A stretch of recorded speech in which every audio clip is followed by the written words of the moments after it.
A dry fountain in ancient Rome could spark riots in the streets. You are responsible for preventing that chaos, serving as the city's fountain engineer. This was not a job for a simple laborer, but for a master of water who stood at the crossroads of art, science, and raw public pressure. By the end of this journey, you will know exactly what it took to keep the aqueducts flowing and the crowds mesmerized in the heart of the empire. How did these engineers manage water pressure without a single modern equation? And what happened when a frozen pipe threatened to shatter their reputation along with the stone? The answers reveal a profession of immense stakes and hidden brilliance. What do you believe was the greatest challenge they faced every single day? Your title is Aquarius, the Master of Water, a role that carries both immense respect and crushing responsibility. You are not a common laborer, but an architectus, a professional engineer educated in the advanced hydraulic principles developed by the Greeks. Your expertise in mathematics and flow dynamics makes you indispensable to the city. You answer directly to the Curator Aquarum, the powerful senator in charge of Rome's entire water supply. And your decisions can affect the stability of entire districts. Your work is a unique fusion of civil service and high art. You design the grand nymphaea, those ornate public fountains that are more like monumental sculptures. And you maintain the simpler lacus, the neighborhood basins where people gather daily for water and news. These structures are the true lifeblood of the city, and you are their guardian. The prestige for a job well done is profound. When you complete a major new fountain, your name could be carved into its marble dedication stone for all to see. This is not just a signature. It is a grant of immortality, a permanent mark on the city you serve. Your genius is literally set in stone, yet this honor comes with a constant, heavy pressure. A single miscalculation, one blocked pipe, and an entire neighborhood goes dry. A failed fountain is not just a technical problem. It is a political crisis that angers the people and draws the ire of your powerful patrons. Your reputation and the peace of Rome rests on the uninterrupted flow of water. Your day begins in the deep quiet before the city stirs. The first light has not yet touched the cobblestones as you walk your route.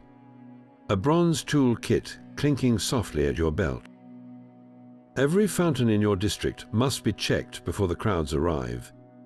You run a hand along the cool marble edges of a lacus, feeling for hairline cracks, and peer into the water to ensure the outlet pipe is clear. A single leaf lodged in the wrong place can reduce a powerful jet to a weak trickle, sparking complaints that will quickly reach the ears of the curator. You note everything on your wax tablet, the stylus scratching in the stillness, a log of potential crises averted. By mid-morning, you are at the base of the great Aqua Claudia aqueduct, where the water thunders into massive settling tanks. Here, the real work begins.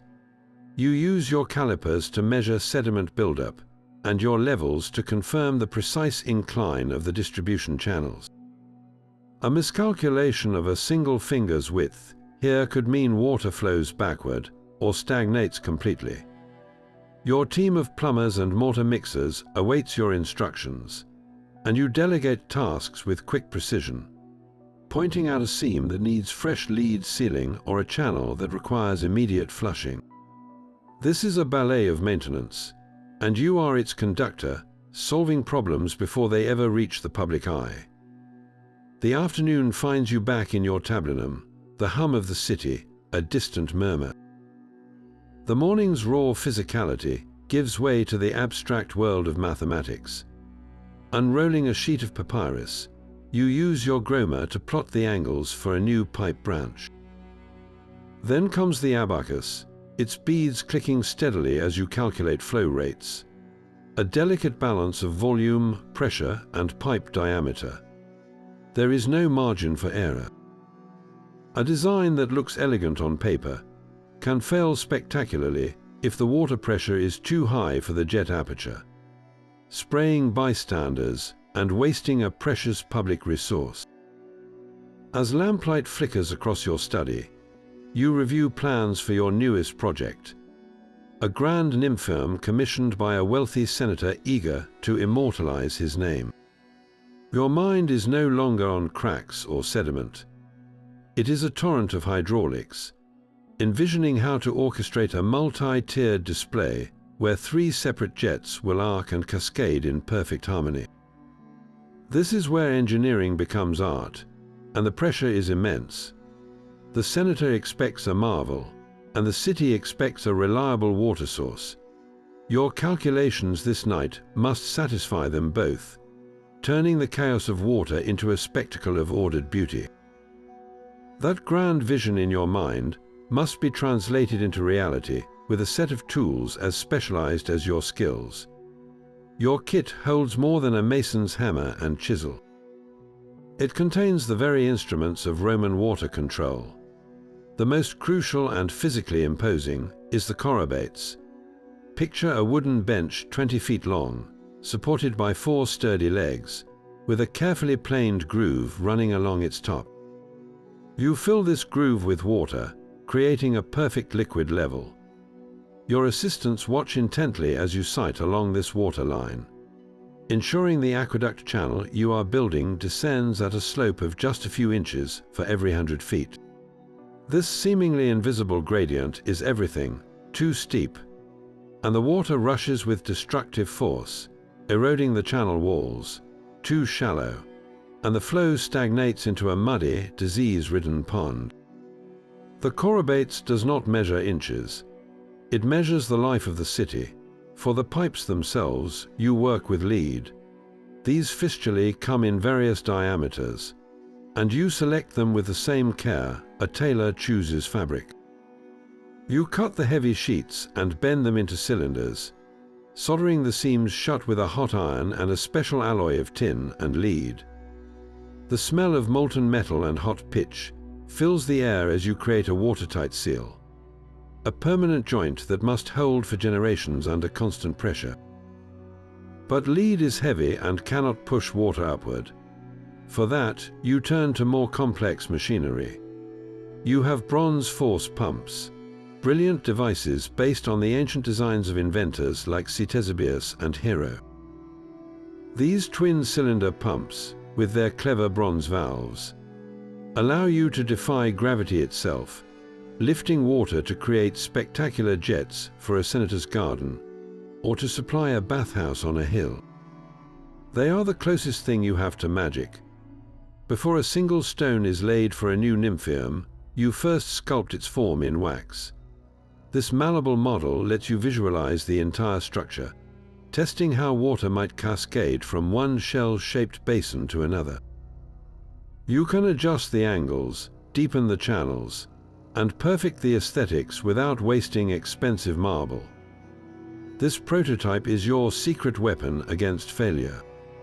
And controlling this entire aquatic symphony is a hidden network of bronze stopcocks and valves. Scattered at key junctions throughout the city, these unassuming devices are your command posts.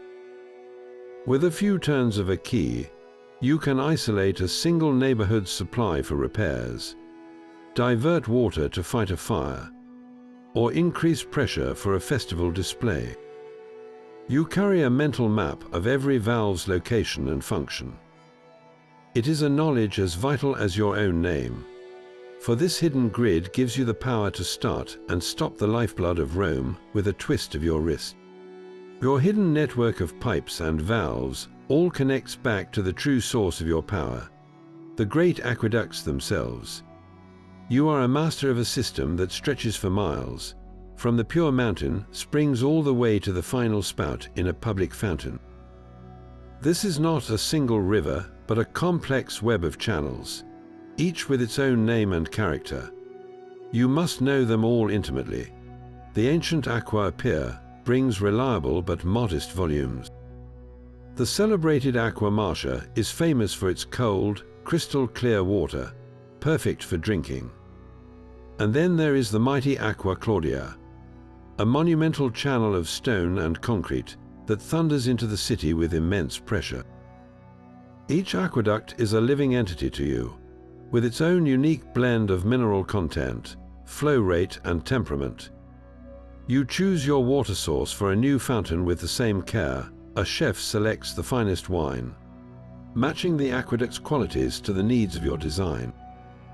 The genius of this entire system lies in a deceptively simple principle: a constant and gentle slope. From its mountain source to the city gates, the water channel descends at a rate of just a few inches for every 100 feet of its journey. This invisible gradient is the silent engine of Rome. It is a slope so slight you could barely perceive it with your own eyes, yet it is powerful enough to move millions of gallons a day without a single pump. Your chorobates is the only tool that can confirm this perfect incline, ensuring the water flows with just enough energy to reach its destination, but not so much that it shatters the pipes upon arrival. Your most critical, daily responsibility unfolds at the distribution casella. These are the unassuming junction tanks, where a main aqueduct channel is divided. Here, the single, powerful stream of the Aqua Claudia is split into multiple lead pipes, each destined for a different part of the city. This is the hydraulic heart of Rome, and you are its beating pulse. With a set of calibrated bronze sluice gates, you make minute adjustments, directing a precise percentage of the flow to the baths, another portion to the public fountains, and a specific stream to the private homes of the elite. It is a constant, delicate balancing act. A senator on the Palatine Hill might demand a higher flow for his new private nympheum, but if you grant his request, you could starve the public Lacus on the Aventine Hill, leaving its residents without water. Your decisions at the Casella are not just technical. They are deeply political, a daily negotiation between power and public need, all managed through the quiet, precise control of water. One wrong turn of a sluice gate could shift the balance of pressure across the entire district, silencing fountains and sparking the very discontent you are paid to prevent. The true test of your genius arrives when you must translate the silent mathematics of water into a spectacular public display. You stand before the plans for your new nympheum, its central jet designed to arc gracefully into the air. To achieve this, you need more than just water. You need controlled pressure, a force you measure not with modern formulas, but with the timeless principles laid down by the engineer Vitruvius. Your fundamental unit is the quinaria, a measure of flow based on the cross-sectional area of a specific pipe size. You calculate the volume a pipe can deliver by considering its diameter and the head of water, which is the height of the water column in the supply tank above the outlet. A greater head means more pressure, and thus a more powerful jet. But this is not a simple matter of bigger being better. Your mind performs a constant balancing act. A pipe that is too narrow will strangle the flow, turning your grand jet into a sad dribble. Yet a pipe that is too wide, while allowing a large volume, will dissipate the very pressure you need to launch the water skyward. You rely on empirical rules and hard-won experience to predict this behavior, knowing that the perfect pipe diameter will create that breathtaking, high-arching plume without wasting a single drop. This is the art hidden within the science. Your calculations ensure that while one fountain performs its aquatic ballet, the pressure remains sufficient for all the other Lacus throughout the district. A misjudgment here does not just create a dull fountain. It steals water from an entire neighborhood, turning public wonder into public outrage. Your abacus and your wax models are the tools that prevent this, allowing you to sculpt with water itself, transforming abstract numbers into a tangible, roaring reality that captivates the city. Each material in your workshop carries its own weight and its own hidden danger, Lead is your constant companion, a heavy, pliable sheet that you bend and solder into the arteries of the city. You know its virtues intimately. It can be shaped to fit any odd space, molded around a corner where stone would fail, and its seams can be made perfectly watertight with a hot iron and a steady hand. Yet as you work, the ghost of Vitruvius whispers in your ear. The great architect himself wrote of the pestilent vapors that rise from lead-lined water tanks, warning that this wonderful metal could poison the very bodies it serves. You take his counsel seriously, often specifying that the main high-volume channels remain as open terracotta or masonry, reserving your lead pipes for the final, pressurized runs to the fountain jets. It is a daily compromise between the ideal material for the engineer and the safest one for the people. For the parts that must endure immense stress and pressure, you turn to bronze. This is the realm of the stopcock, the force pump cylinder, and the ornate nozzle that shapes the water into a perfect fan or a solid spear. Bronze does not corrode like iron and can withstand forces that would shatter lesser metals. But this resilience comes at a steep cost, both in coin and in labor. A single complex valve requires a team of specialized foundry workers, men who cast the molten alloy in sand molds, and then painstakingly file and polish the rough, casting into a smooth, functioning masterpiece. You do not merely order these parts. You collaborate, explaining the precise tolerances needed for a valve to seal completely under the relentless push of the aqua claudia. A single flaw in the casting, a hidden bubble of air, and the entire piece could fail under pressure, unleashing a destructive flood. Then there is the stone. This is the public face of your work, the travertine and marble that the city sees and touches. Here, your role shifts from solitary engineer to a partner in a grand artistic venture. You stand beside the master sculptor, your hydraulic plans unrolled next to his detailed sketches of sea nymphs and tritons. Your challenge is to merge the hidden, functional world of pipes and pressure with his vision of beauty. You might point to a gracefully carved shell, suggesting it be hollowed out just a fraction more to serve as a perfect spillway. He might ask if you can reroute a secondary pipe to allow for a more dramatic statue base. It is a constant, respectful negotiation. The final fountain must be more than a reliable source of water. It must be a spectacle that captures the heart, a seamless whole where no one can see the line between your practical genius and his artistic soul. A sudden silence from a public fountain is a sound you dread more than any shout. It begins as a murmur in the crowd, a confused glance into an empty basin, and then the quiet spreads, thick with a tension you can feel in your bones. This is not a scheduled maintenance stop. This is a crisis, and your name is on the dedication stone. You push through the gathering throng, your mind already racing through the hidden map of valves and pipes beneath your feet.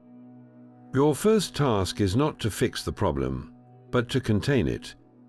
You locate the specific bronze stopcock that controls this section of the line. A simple but vital piece of hardware buried under a stone lid in the street.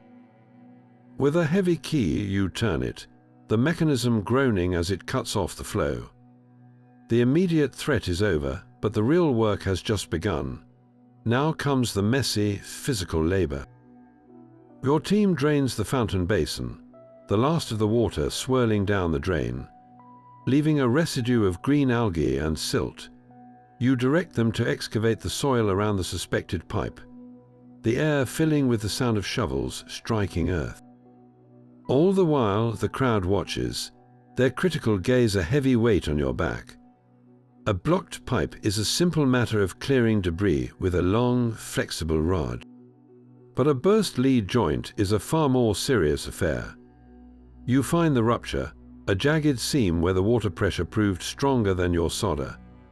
You must cut out the damaged section, the heavy lead shears straining in your hands, and then carefully fashion and solder a new piece in its place. Every movement must be precise, every joint perfect, because the moment you reopen that valve, your work will be tested under the full, relentless force of the aqueduct. A major failure in a primary line is a true catastrophe. To repair a burst pipe feeding an entire district, you have no choice but to shut down a main sluice gate at the distribution casella. The consequences ripple out instantly. The bathhouse on the Viminal Hill sends a runner, demanding to know when their water will return. A senator's household, its private nymphaeum now dry and silent, files a formal complaint with the curator aquarum. Your reputation is no longer just about your skill with lead and bronze. It is about your calm under this intense pressure, your ability to manage the public's fear and the elite's impatience while your hands are covered in mud, and your team works frantically against the setting sun. A single day without water can erode the public's trust faster than a river erodes its banks. Your career and the peace of your district depends entirely on your speed, your competence, and the strength of the seams you create in that desperate, muddy trench.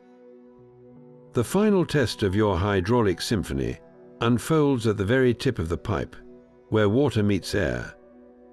This is the realm of the nozzle, a small piece of sculpted bronze that transforms a simple flow into a breathtaking performance.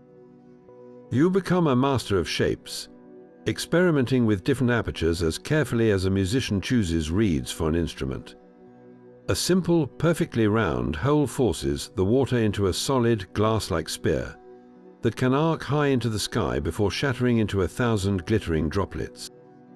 But file that same bronze tip into a wide, flared bell, and the water unfurls into a delicate, fan-shaped curtain, catching the sunlight like a sheet of diamonds. Each shape produces a different character of spray, a different sound as it strikes the basin below, and you must choose the right voice for each fountain. For your grandest projects, you orchestrate entire waterfalls in miniature. You design multi-tiered nymphea where water does not just shoot upward, but journeys downward in a graceful, tumbling cascade. From an upper basin carved like a giant scallop shell, the water spills over a precisely calculated lip, falling in a thin, uniform sheet into a lower basin shaped like a triton's horn. The sound is a constant, soothing murmur, a stark contrast to the energetic roar of a central jet. This requires a deep understanding of volume and momentum, ensuring the flow is sufficient to create that perfect, unbroken curtain of water without overflowing the upper basin. But your most cunning work remains completely hidden. For a wealthy patron's private garden, you might design a fountain of pure theatre. You bury secondary pipes under the gravel of a pathway, connecting them to a hidden lever or a pressure plate.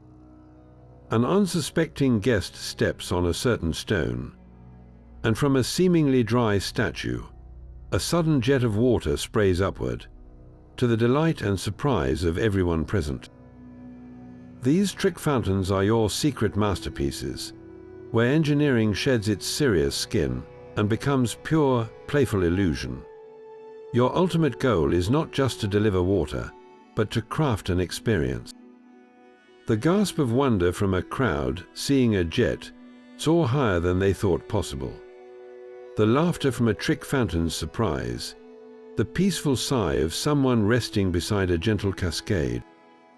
That is your true reward. You are not just a master of water. You are a conductor of emotion, using pipes and pressure to write a song for the entire city to hear. That moment of public applause for your new fountain is a triumph earned long before the first stone was laid. Your real work often begins in the quiet opulence of a senator's study, not on a dusty construction site. The patron leans forward, his eyes gleaming with a vision of a nymphaeum so grand, it will eclipse every other in the city. He describes cascades that mimic the waterfalls of Tiber and jets that reach for the heavens. You listen intently, your mind already translating his poetic dreams into the cold, hard language of pipe diameters and water pressure. He has the ambition, but you hold the knowledge of what is physically possible. Your first, most delicate task is to temper his fantasy with the reality of his budget. A fountain of that scale would require its own dedicated aqueduct branch, a cost that would drain a treasury. So you begin the art of the possible, suggesting a design that captures the spirit of his dream with a single, breathtaking central jet and two smaller, elegant basins. This is your first test, a negotiation where you must protect the integrity of your engineering while making the client feel he is still getting a marvel. For a public project funded by the city, the pressure is different but just as intense. You meet with the aediles, the magistrates in charge of public works and games. These men are not engineers, they are politicians, and they see your fountain as a tool for winning the people's favor in the next election. They want the project completed quickly, and they want it to be visibly magnificent. Their questions are not about mortar mixtures or lead seams. They want to know how many people will be impressed, and how their names will be featured on the dedication stone. You stand before them, a technical expert in a political arena, and you must become a salesman for reality itself. You explain, in simple terms they can understand, why you cannot simply double the height of the main jet without robbing 3 other neighborhoods of their water supply.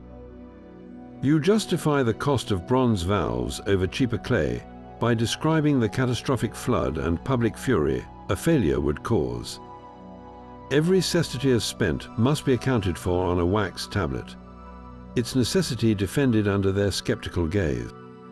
This is the hidden core of your profession, a constant dance between the ideal and the affordable, the spectacular and the structurally sound. Your genius lies not just in bending lead, but in bending expectations, guiding powerful men toward a design that will genuinely work. Ensuring your name on that dedication stone is a mark of honor, not a monument to folly. The sound of your fountain is a deliberate composition, not a random accident. You understand that the character of the splash can transform a public space as much as the marble statues adorning it. A high, thin jet falling into a deep, wide basin creates a low, resonant rumble, a constant murmur that drowns out the distant cacophony of cartwheels and market vendors. This is your primary goal in a busy forum, to carve out an auditory oasis where conversation is possible, and the mind can find a moment of peace. But a short, powerful jet striking a shallow stone bowl produces a sharp, staccato clatter, a sound that is energetic and attention-grabbing, perfect for the entrance of a grand bath complex. You sculpt these sounds with the same care you apply to the visual design, because the ear is just as important as the eye. Your calculations extend beyond simple flow rates. You experiment with the materials lining the basin itself. A basin lined with smooth, dense marble reflects the sound, creating a brighter, clearer tone. One lined with rougher, more porous travertine absorbs the high frequencies, leaving behind a softer, more gentle splash. For the grandest nymphaea, you orchestrate a complete sensory symphony. You position the main cascade so that its steady roar forms a bass note for the entire space. Then you layer in the higher, tinkling sounds of smaller, secondary jets, each one a distinct note in the aquatic chorus.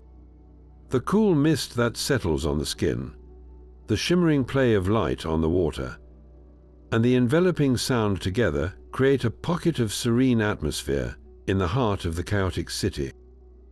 This is the ultimate demonstration of your mastery, proving that a true fountain engineer commands not just water and stone, but the very air and sound around them. The first chill in the autumn air carries a specific dread for you. While others prepare for the harvest festivals, your mind turns to the coming freeze, and the silent destruction it brings. A single night of plummeting temperatures can shatter a year's work. The danger is not the cold itself, but the water trapped within your creations. When it freezes, it expands with a force more powerful than any hammer, splitting lead pipes along their solid seams and exploding marble basins from the inside out. Your beautiful nymphea, so full of life, become fragile shells waiting to be broken. The entire season of autumn transforms into a frantic, city-wide race to outsmart the coming winter. Your team works from dawn until dusk, their breath misting in the cool air as they lower heavy wooden covers over the most ornate fountains. These makeshift lids, stuffed with straw for insulation, are a crude defense, but they can mean the difference between a minor inconvenience and a catastrophic repair bill. For the simpler lacus, the public basins, you take a more direct approach. You direct your workers to open the drain plugs, letting the last of the water gurgle away into the underground sewers, leaving the stone bowls dry and hollow. But you cannot simply drain the entire city. For the major aqueduct lines and the most important fountains, a complete shutdown is unthinkable. For these, you employ a more subtle strategy.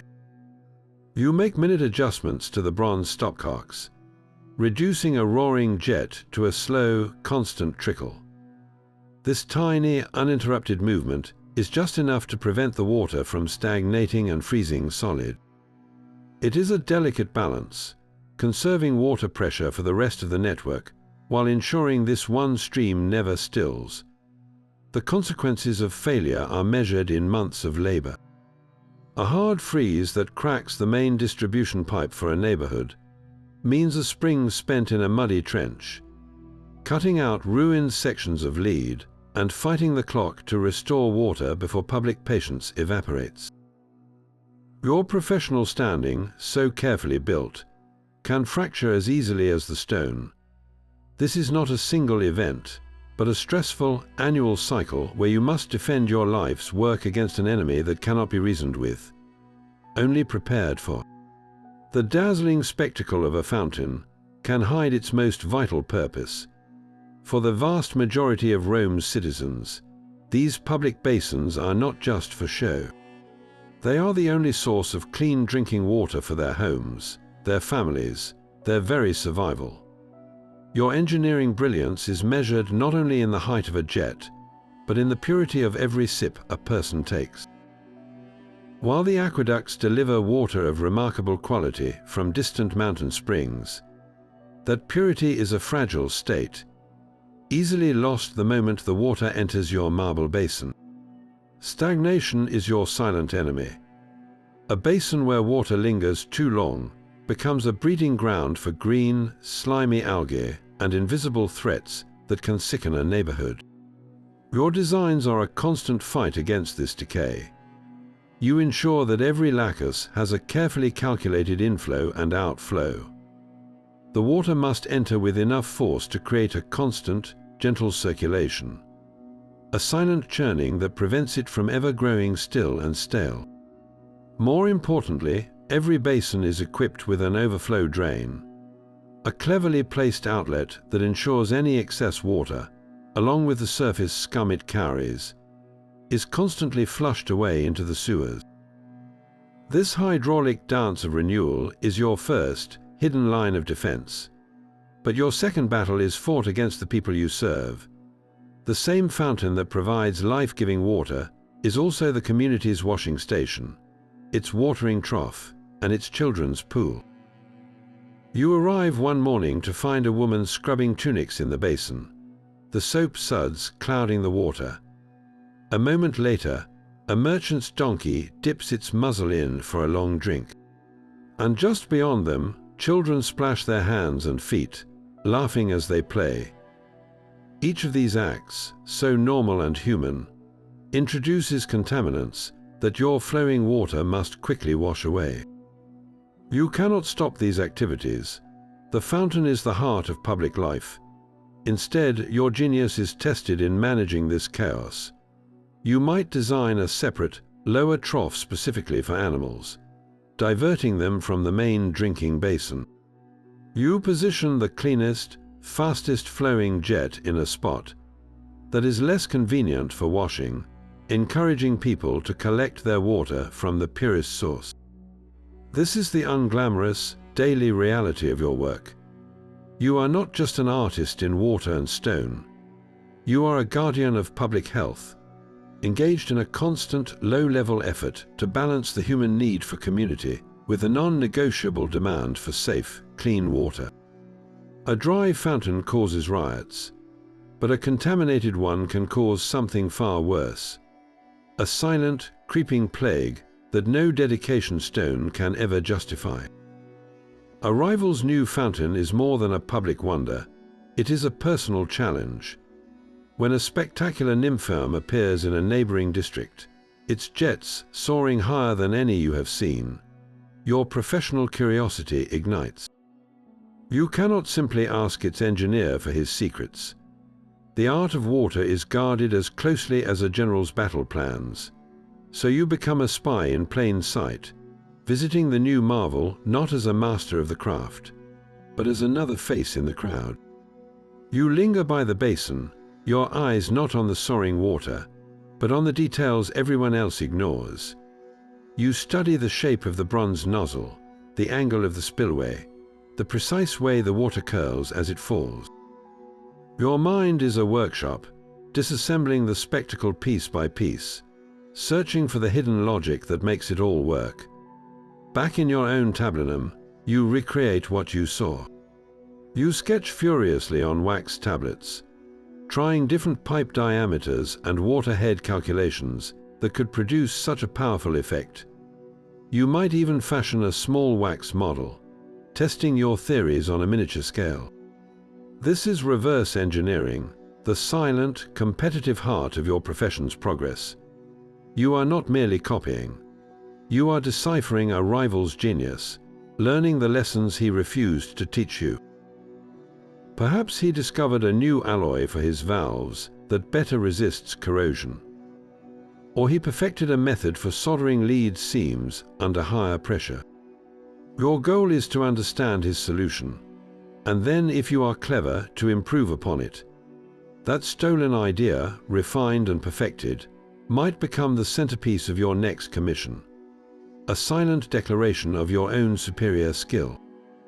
This hydraulic espionage drives the entire art forward across the empire.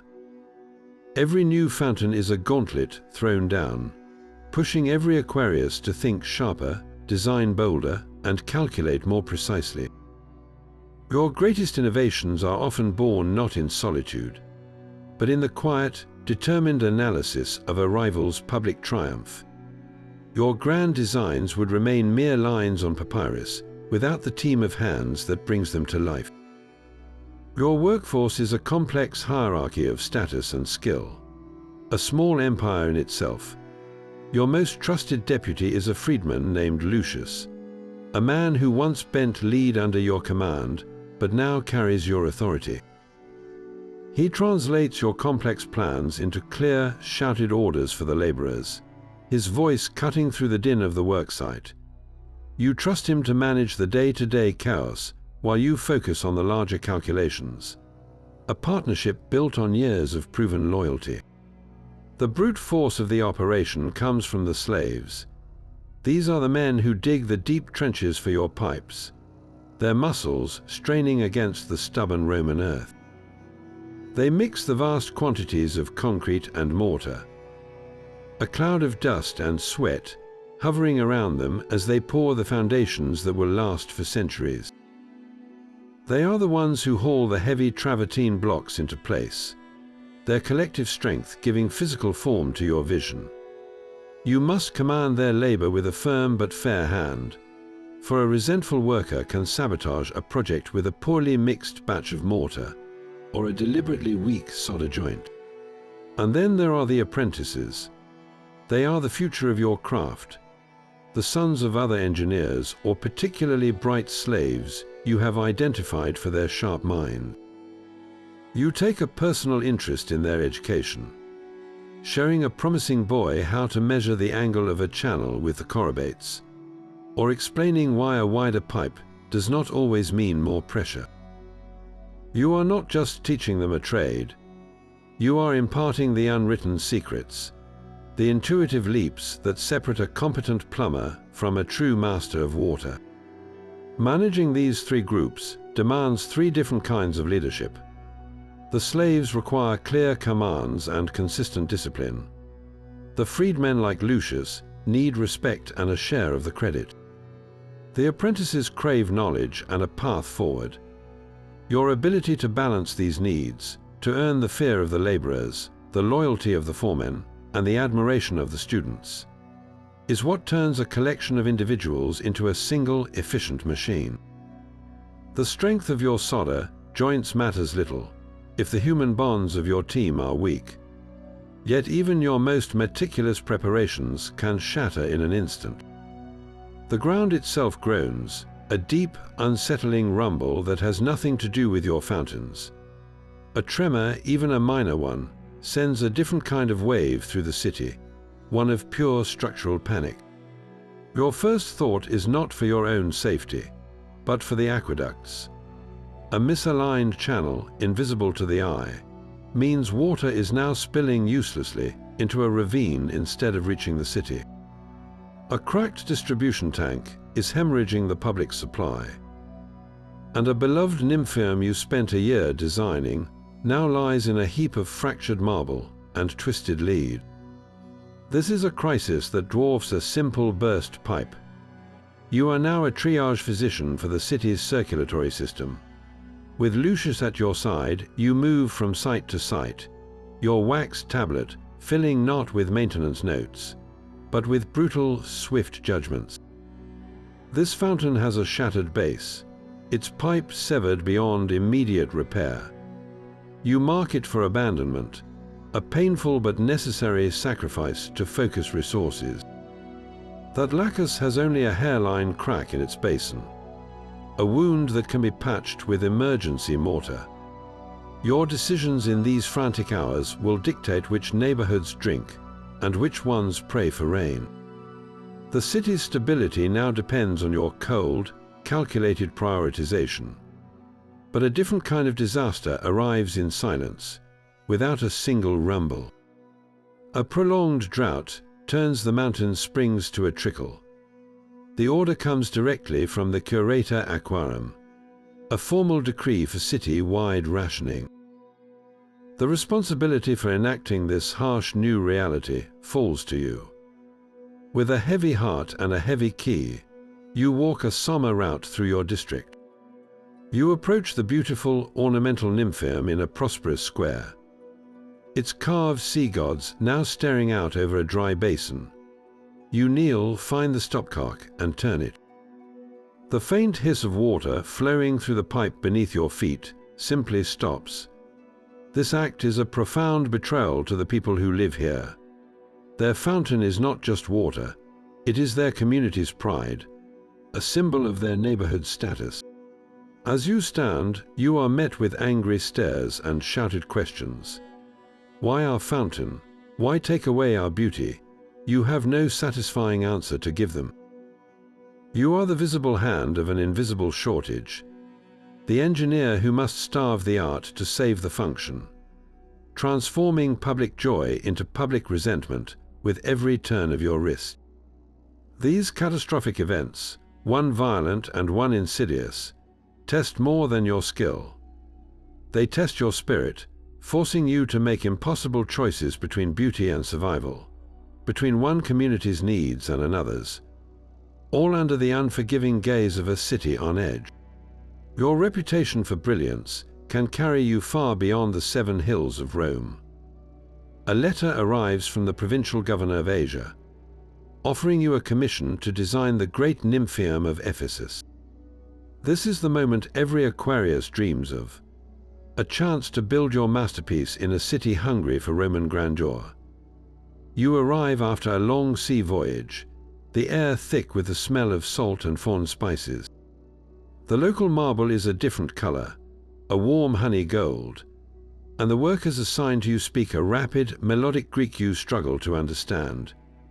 Your grand plan, so clear on the papyrus scrolls in your trunk, now faces its first true test against the reality of a new world. The existing water infrastructure is a puzzle of ancient Greek channels and makeshift repairs, a far cry from the mighty, predictable flow of the Aqua Claudia. You cannot simply impose your Roman designs here. You must adapt, learning the quirks of the local aqueduct and the seasonal flow of the mountain springs that feed it. Your first task is not engineering, but diplomacy, using gestures and a patient translator to build trust with the master stonemasons who have worked this stone for generations. They watch you with skeptical eyes, this Roman expert come to teach them new tricks. You prove yourself not by quoting Vitruvius, but by getting your hands dirty alongside them, showing how a specific cut in the marble will better channel the water's force. The glory of succeeding here is immense. You are not just another name in a crowded city. You are the architect who brought a true Roman water spectacle to the edge of the empire, a permanent marvel that will define the city's center for centuries. But the isolation is profound. There are no colleagues to share a cup of wine with and discuss the finer points of pressure dynamics. Every miscalculation is magnified by the distance from home, and a failed fountain here would not just be a professional setback. It would be a blow to Roman prestige itself, a story of folly that would surely find its way back to the ears of the curator in Rome. Your work is no longer just about water and stone. It is about cementing the very idea of Rome in a distant land, one perfect, arching jet of water at a time. That worn scroll in your tablinum is more than a text. It is your professional Bible, the 10 volumes of Vitruvius de Architectura. When you face a new challenge, from calculating the flow of an unfamiliar aqueduct to designing a novel jet, you unroll its papyrus pages. Here, the great master has laid down the fundamental laws of your craft. You consult his precise ratios for pipe diameters, his meticulous instructions for constructing settling tanks, and his stark warnings about the dangers of lead-lined conduits. This scroll is your anchor, the accumulated wisdom of generations of architects and engineers, distilled into a single, authoritative voice. Yet as your stylus traces his words, you are acutely aware of what the scroll does not contain. Vitruvius never designed a nymphoeum for the specific slope of the Aventine Hill. He never had to placate a senator demanding a fountain higher than his rivals. His principles are the foundation, but your career is built upon the daily act of adapting them to a living, breathing, and often unreasonable city. Your work is a continuous dialogue with the ancient master. You apply his rule for a channel's gradient, but you have learned through bitter experience to add a slight extra incline on a long run to compensate for sediment buildup he never mentioned. You follow his advice on mortar mixtures, but you have secretly perfected a new additive of crushed terracotta that makes your concrete set harder and faster underwater. This is the heart of your profession. You are not a slave to the text, but its living extension, taking the timeless theory of Vitruvius and forging it into practical, working reality. The great master provided the map, but you are the one navigating the terrain, discovering new paths and solutions he could only have imagined. Your innovations, born from necessity on the dusty streets of Rome, become the unwritten addendums to his sacred text, the silent legacy you will one day pass on to your own apprentices. Your salary as a state-appointed Aquarius places you firmly within the equestrian class, a comfortable life far removed from the common laborer. You earn a steady income from the public treasury, enough to maintain a fine home with an atrium and even a small, private fountain in your own garden. This personal luxury is a constant, quiet reminder of your craft, a place where you can experiment with new nozzle designs simply for the pleasure of it. Yet the real wealth, the kind that builds legacies, comes from the private sphere, A wealthy senator, thrilled with the public nymphaeum you built, might commission a smaller, more intricate version for his villa in the hills. Completing such a private project on time and under budget often earns you a heavy purse of gold coins, a bonus that can double your annual salary in a single stroke. This financial incentive is powerful, but it pales against the staggering reality of your project expenses. The raw materials for a single public fountain can cost more than a fleet of merchant ships. Lead is purchased by the ton, a massive expense that grows with every foot of pipe laid. Bronze for the specialized valves and force pumps is even more costly, its price tied to the fortunes of distant mines and the skill of specialized foundry workers. And then there is the marble, often shipped at great expense from quarries in Greece or North Africa. Each block a significant investment before a single sculptor has touched it. You stand at the center of this financial storm, a constant negotiation between artistic ambition and brutal arithmetic. The patron dreams of a colossal statue of Neptune, but your budget sheet screams at the cost of the marble required to carve it. You must gently steer him toward a design that features the god in high relief against a less expensive backdrop of local travertine. A compromise that saves a fortune without sacrificing the overall grandeur. Every decision carries this weight. Opting for a cheaper lead alloy might save money now, but a failed seam could lead to a catastrophic flood and a bill for repairs that far exceeds the initial savings. Your reputation is not just built on the beauty of your fountains, but on your ability to deliver that beauty for a price that does not bankrupt your patron or embarrass the state. A project that finishes over budget is a permanent stain on your record, a story that will follow you and ensure no wealthy man ever trusts you with his gold again. Your genius is measured in water, stone, and cold, hard coin. That steady salary from the state is a comfort, but the true test of your artistry often arrives with a private invitation. A senator summons you to his country villa, not to discuss a public nymphaeum, but to create a water paradise for his personal escape. Here, the rules of public utility are cast aside. Your patron is not concerned with providing drinking water for the masses. His only demand is pure, breathtaking spectacle. A display of wealth and engineering so clever it will be the talk of every dinner party from Rome to Neapolis. The pressure shifts from managing public stability to satisfying a single, powerful man's vision of paradise. This is where your creativity is truly unleashed.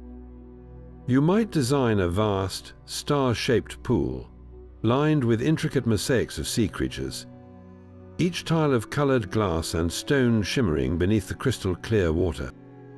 But your real masterpiece lies in the automation.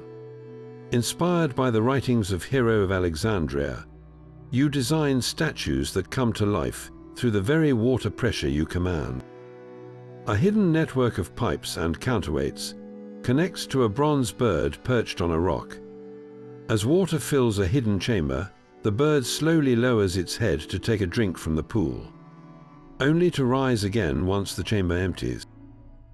It is an illusion of life, a hydraulic puppet show that delights and mystifies every guest who sees it. Your most playful designs are reserved for the underground grotto, an artificial cave built for lavish summer banquets. Here you conceal small jet nozzles beneath the gravel floor, connecting them to a secret lever controlled by a slave hidden behind a false wall. At a subtle nod from your patron, the slave pulls the lever, and a gentle spray of cool water mists the unsuspecting guests, followed by laughter and applause. This is engineering as high theater, where your skill becomes the source of elite amusement. The creative freedom is intoxicating, far greater than any public project allows. You can experiment with elaborate sequences of cascades, Design fountains that play music by directing water onto tuned bronze plates. Or create optical illusions with carefully placed mirrors and mist. There are no crowds to placate, no daily need for clean drinking water to protect. Yet the stakes are intensely personal. A delighted senator rewards you with a fortune in gold and recommends you to all his powerful friends. But a design he finds boring, or a malfunction during his most important party, could end your private commissions for good, silencing this unique outlet for your most imaginative work. Your reputation among the elite is built on one principle alone: your ability to turn their liquid fantasies into a dazzling, functioning reality. A fountain's basin is more than just a reservoir of water. It is a sacred threshold. Many of the public fountains you maintain are dedicated to the nymphs, those elusive spirits of springs and streams, and are treated as holy ground. This spiritual dimension transforms your technical work into a form of public devotion. You do not simply design a water channel. You create a home for a divine presence. And this requires a unique kind of collaboration. You find yourself consulting with the priests of the local cult, men who interpret the will of the gods.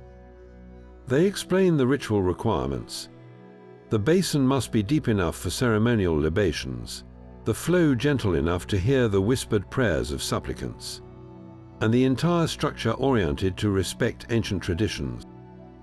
Your engineering must serve their faith, bending pipe and stone to accommodate a spiritual need you cannot measure with your corrugates.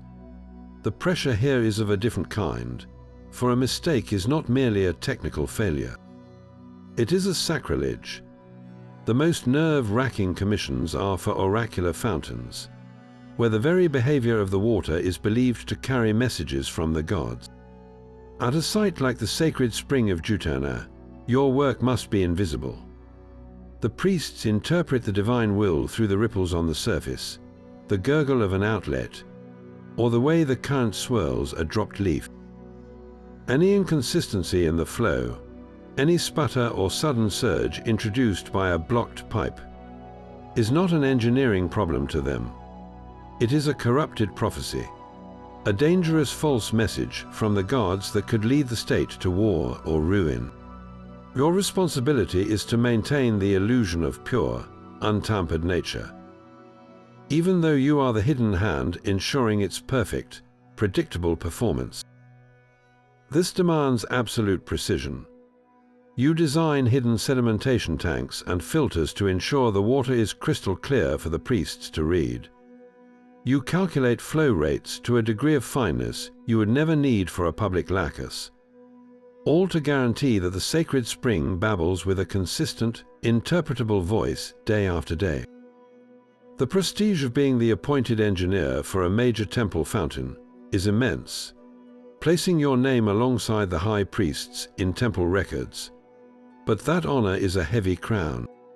A single unexplained day of silence from a sacred fountain, or worse, a burst pipe that floods the sanctum, is not seen as bad luck.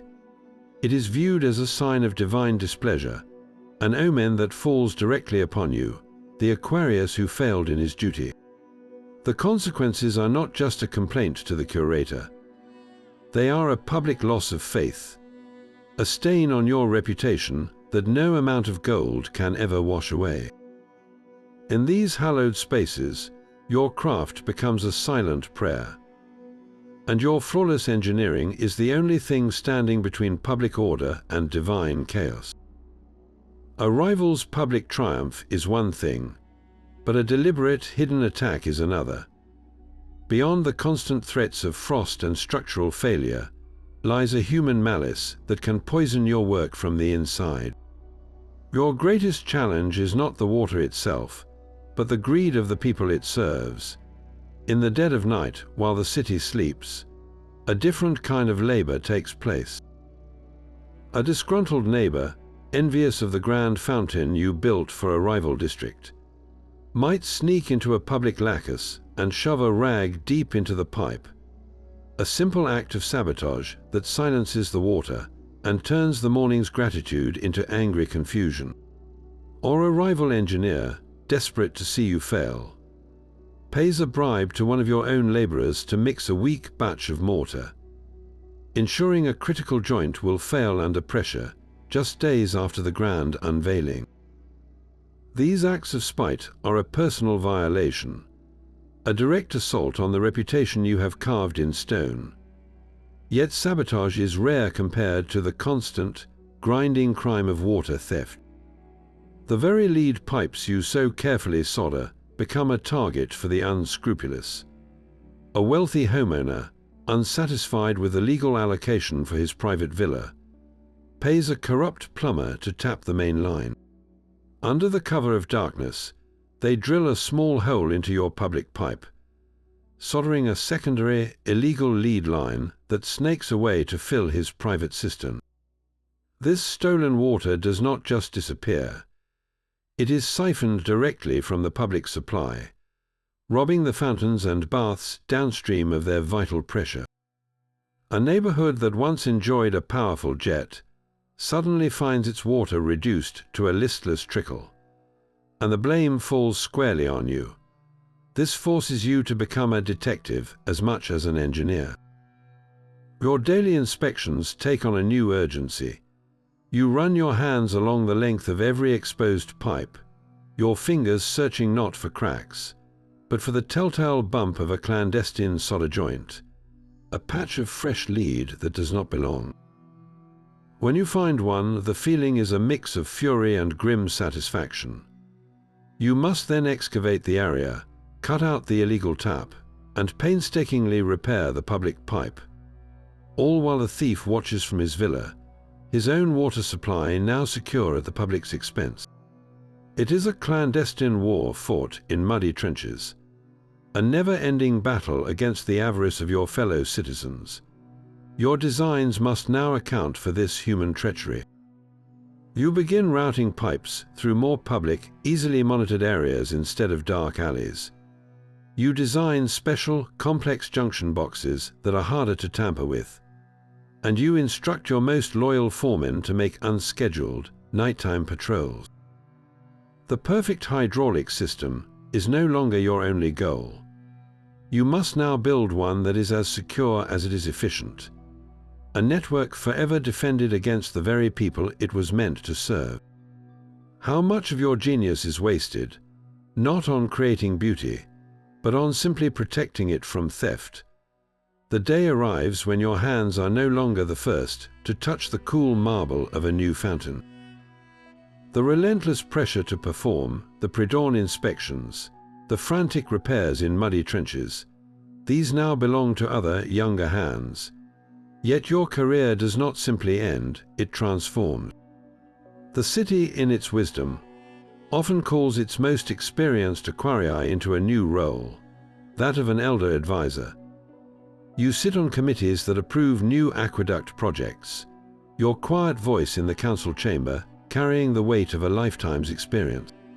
Young engineers, their minds full of theory, but lacking the scars of practical failure, come to you with their grand designs. You do not give them easy answers.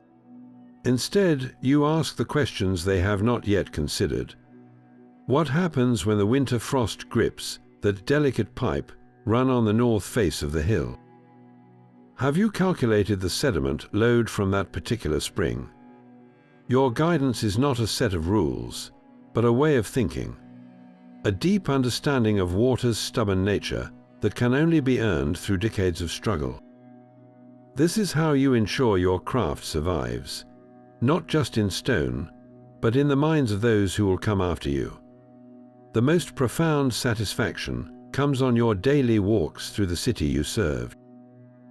You pause by a grand nymphaeum in the bustling forum, its central jet as powerful as the day you first opened the sluice gate 50 years ago.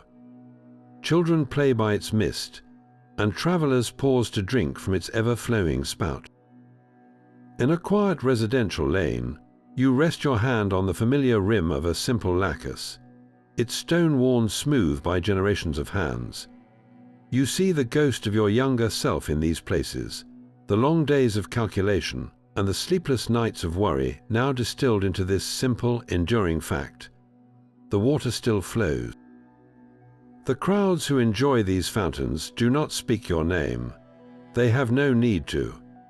Your legacy is not in the memory of people, which is fleeting, but in the constant, life-giving pulse of the water itself. Your true monument was never a single inscription on a stone. It is the entire humming aquatic symphony of Rome, a masterpiece you helped compose, now playing on for centuries without you. The distant rhythm of your fountains can no longer drown out the troubling whispers from the frontiers.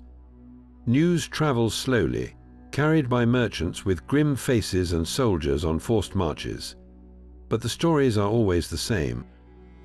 Barbarian tribes press against the borders with a new, relentless force, and the imperial treasury, once a bottomless well, is now strained to its limits. The gold that once flowed as freely as your water has slowed to a trickle. You lie awake at night, the familiar comfort of the city's nocturnal hum outside your window now sounding fragile. Your mind turns not to tomorrow's maintenance schedule, but to the decades ahead. Who will take your place? The young apprentices are skilled, but do they possess the sacred devotion, the almost paternal love for these channels and basins that you have nurtured your entire life? You fear they see it only as a trade, not as a calling. The thought is a cold stone in your chest. You envision a future where the great aqueducts are left to decay, their channels choked with weeds, and their mighty arches crumbling. You see the lead pipes, your life's work, pried from the earth and melted down for sling bullets or cheap roofing. The grand Nymphea, those symphonies of water and light, would stand as silent, skeletal ruins, their carved gods staring out over dry, dusty plazas. This is not a fear of personal failure, but a profound, aching sorrow for the city itself. Your life's purpose has been to sustain Rome's heart, and to imagine that heart ceasing its beat is to witness the death of everything you have ever loved. Your personal story, the triumphs etched in stone and the crises overcome in muddy trenches, becomes inextricably linked to the grand, tragic narrative of the empire. The peace you helped build was always more fragile than the strongest marble. And now you can only watch as the first hairline cracks begin to appear across the world you thought would last forever. That quiet dread for the empire's future was the final invisible pressure on your shoulders, a burden no chorobates could ever measure.